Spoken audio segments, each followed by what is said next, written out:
Everyone, you are watching serial Siyapa, जहां पे मिलते हैं आपको आप ही के फेवरेट शोज के इंटरेस्टिंग अपडेट। तो सबसे पहले तो राधे राधे एवरीवन।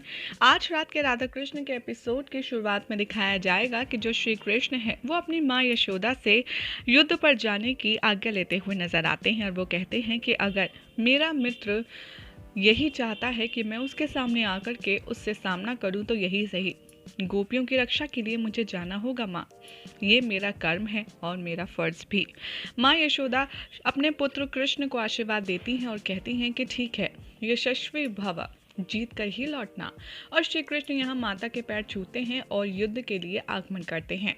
इधर दिखाया जाएगा कि राधा पीछे पीछे दौड़ेंगे कृष्ण के और कहेंगे कि कृष्ण, मुझे भी तुम अपने साथ ले चलो, क्योंकि ये जो कुछ हुआ है मेरी वजह से ही तो हुआ है। यहाँ पर कृष्ण कहते हैं कि राधा, मैंने तुमसे पहले भी कहा है कि कुछ भी तुम्हारी या मेरी वजह से नहीं होता। जो कुछ होता है अच्छा या बुरा, उसमें हम दोनों सम्मिलित होते हैं, इसलिए ये हम दोनों की वजह से हुआ है, सिर्फ तुम्हारी वजह से नहीं। और इसको ख़त्म करने का कर्तव्य भी हमारा ही है। लेकिन फिलहाल मैं जा रहा हूँ यहाँ पर देवित को परास्त करने। राधा कहती हैं तो फिर मुझे भी अपने साथ ले चलो।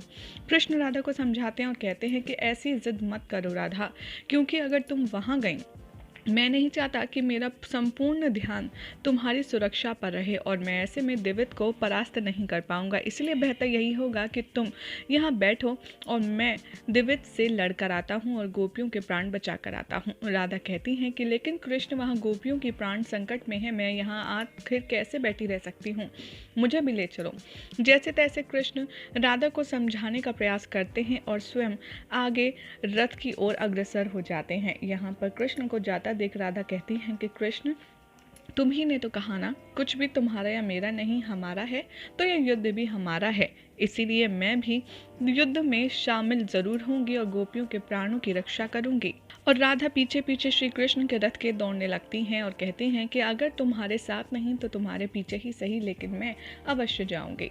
यहाँ पर जो सैनिक होते हैं देवित के, वो छुप कर सब कुछ देख रहे होते हैं और राधा की बात भी सुन रहे होते हैं। ये दोनों मिलकर के प्लान बनाते हैं कि क्यों ना, अब कृष्ण तो राधा को छोड़कर चला गया है, हम पीछे से राधा को बंदी बनाकर राजा देवित को सरप्राइज दे देते हैं। लेकिन राधा जैसे ही जाने लगती हैं कृष्ण के पीछे पीछे, ये दोनों कंफ्यूज हो जाते हैं और कहते हैं कि हम अब राधा को तो पकड़ नहीं सकते, क्योंकि अगर हमने राधा को बंदी बना लिया तो कृष्ण राजा देवित के पास जाने की बजाय राधा को बचाने के लिए हमसे युद्ध करेगा और वहां पर वो असुर वानर हमारे प्राणों की आहुति दे देगा। इससे बेहतर तो यही है कि हम जाकर के देवित को सूचित कर देते हैं कि राधा और कृष्ण दोनों ही युद्ध की ओर अग्रसर हैं।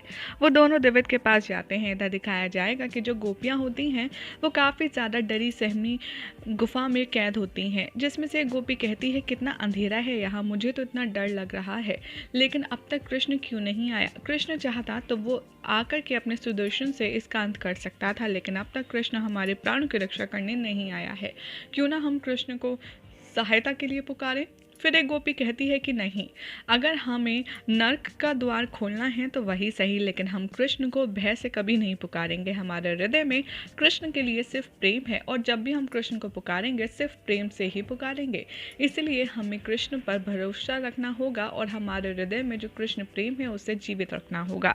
इधर दिखाया जाएगा कि बलराम दाऊ देवित से लड़ने का पूर्ण तरह से प्रयास करते हैं और उसे हराने की भी पूरी कोशिश करते हैं, लेकिन बार बार यहाँ पर कभी देवित के सैनिक राजकुमार और बलराम दाऊ पर भारी पड़ते हैं तो कभी उल्टा होता है।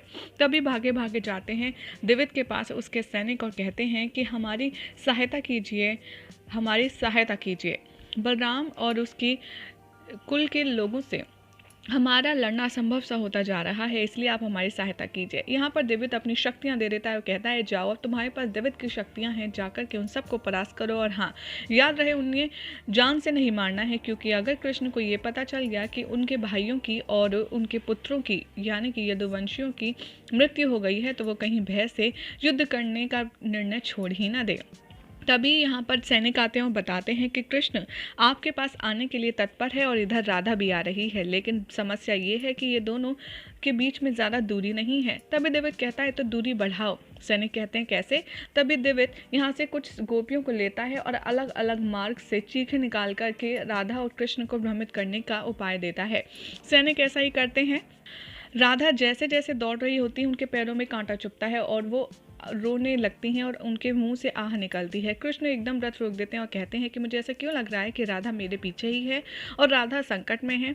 जैसे कृष्ण राधा को देखने का मन बनाते हैं तभी उन्हें गोपियों के पुकारने का स्वर सुनाई देता है और कहते हैं कि नहीं, मुझे गोपियों को ढूंढना है, मेरी गोपियाँ काफ़ी ज़्यादा तकलीफ में हैं, इसलिए मुझे राधा से पहले उन पर ध्यान केंद्रित करना होगा। लेकिन जैसे ही कृष्ण सुनते हैं गोपियों के पुकारने की आवाज़, वो पीछे मुड़ते हैं और देखते हैं कि सामने सैनिकों ने कुछ गोपियों को बंदी बना रखा है। तो वहीं राधा को भी ये दृश्य दिखाया जाता है कि कैसे द्विविद के सैनिक गोपियों को बालों से खींचकर के ले जा रहे होते हैं और राधा ये देखकर बहुत ज़्यादा क्रोधित हो जाती हैं।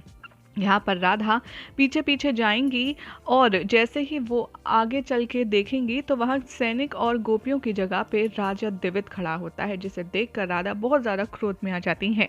जो गोपियाँ होती हैं वो अंदर बंदी बनाई जाती हैं और अचानक से उनके सामने प्रकाश आता है और उन्हें लगता है कि कृष्ण शायद मदद के लिए आ गए हैं। राधा कहेगी कि तो तुमने यहाँ पर मुझे छल से बुलाया। द्विविद कहेगा कि हाँ, अब कृष्ण की गोपियों के साथ उसकी विशेष गोपी भी मेरी बंदी है।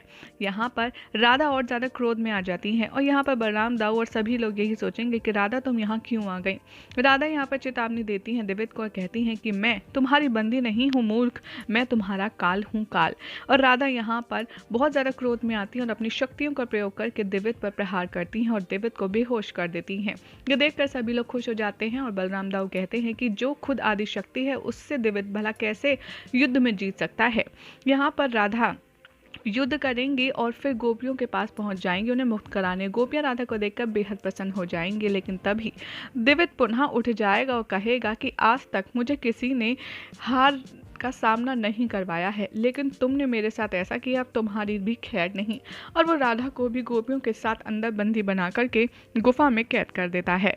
यहाँ पर राधा काफ़ी ज़्यादा परेशान हो जाएंगी और गोपियों से बातचीत करते हुए नजर आएंगे कि मुझे क्षमा कर दो, मैंने अत्यंत प्रयास किए तुम लोगों को यहाँ से निकालने के, लेकिन शायद मैं ये नहीं कर पाई। तभी गोपियाँ कहती हैं कोई बात नहीं, अब हमारे पास एक ही मार्ग बचा है कृष्ण को पुकारने का, तो क्यों ना हम मिलकर के कृष्ण को पुकारें। तभी सब लोग आवाज़ लगाते हैं कृष्ण, लेकिन राधा कहती हैं इतने विशाल चट्टान पहाड़ जैसे इन बंधों से नहीं जा पाएगी कृष्ण तक आवाज़, इसलिए हमें मन का प्रयोग करना होगा, प्रेम से आवाज़ लगानी होगी। और यही हो जाएगा आज रात के एपिसोड का एंड, जिसके बाद कल क्या होगा आपको बताएंगे नेक्स्ट रिपोर्ट में। लेकिन ऐसे ही मज़ेदार अपडेट्स के लिए चैनल को सब्सक्राइब करें, वीडियो को लाइक शेयर करना बिल्कुल भी ना भूलें।